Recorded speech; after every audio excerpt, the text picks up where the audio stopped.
അച്ഛാ അച്ഛാ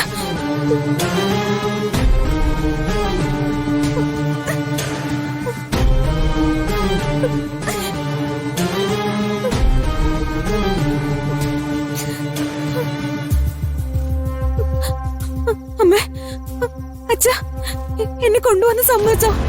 വിടാന്ന് പറഞ്ഞു സിഐ വിട്ടാലും നിന്നെ കൊണ്ടുപോകാൻ ഞാൻ ഉദ്ദേശിക്കുന്നില്ല.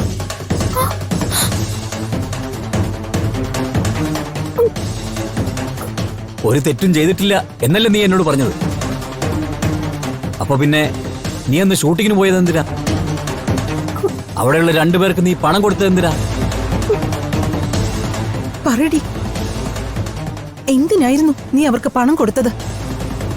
രാധിക മോളെ ചതിച്ചവർക്ക് നീ പണം കൊടുത്തത് എന്തിനായിരുന്നു? അതമ്മേ. വേണ്ട, ഇനി ഒന്നും നീ പറയണ്ട. നിന്റെ ഭാഗത്ത് ചെറിയ തെറ്റൊക്കെ ഉണ്ടാവുമെന്ന് ഞാൻ കരുതിയിരുന്നു.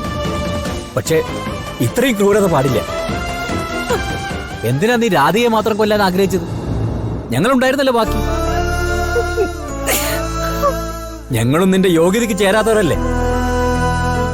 എല്ലാവരും ഒന്നിച്ചങ്ങ് കൊല്ലാമായിരുന്നില്ലേ? ദേവനാരായണൻ തിരുമേനിയുടെ കുടുംബത്തിനെ ബഹുമാനത്തോടെ അല്ലാതെ ഇത്രയും കാലം ആളുകൾ നോക്കി കണ്ടിട്ടില്ല. പക്ഷെ അതില്ലാണ്ടാക്കിയല്ലോ നീ. ഇനി എന്തൊക്കെ അനുഭവിക്കണം ഞങ്ങള്? യശോദേ, നമുക്ക് പോവാം. ഇനി ഇവളുടെ കാര്യം നിയമം കോടതിയൊക്കെ തീരുമാനിക്കട്ടെ.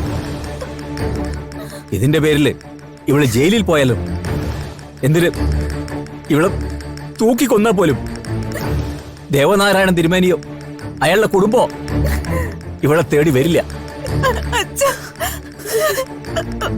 ചത്തുപോയി. എന്നെ സംബന്ധിച്ചിടത്തോളം നീ മരിച്ചു. വായശോദേ, എന്തിനാ നമ്മളിവിടെ നിൽക്കുന്നത്?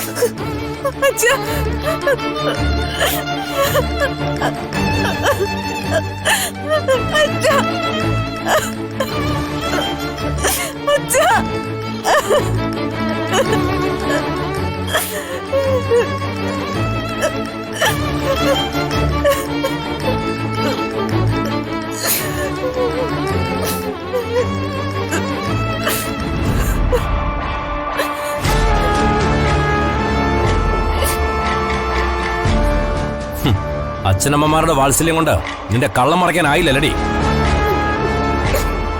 എന്തായാലും നീ ഇരുന്ന് എന്നോട് പകരം വീട്ടാനുള്ള കാര്യങ്ങൾ ആലോചിക്ക. ഒരുപാട് സമയമുണ്ട്. ഇനി നിന്നെ രക്ഷിക്കാൻ ഒരാളും വരില്ല. ഒറ്റ ഒരുത്തനും ഇവിടെ വരില്ല.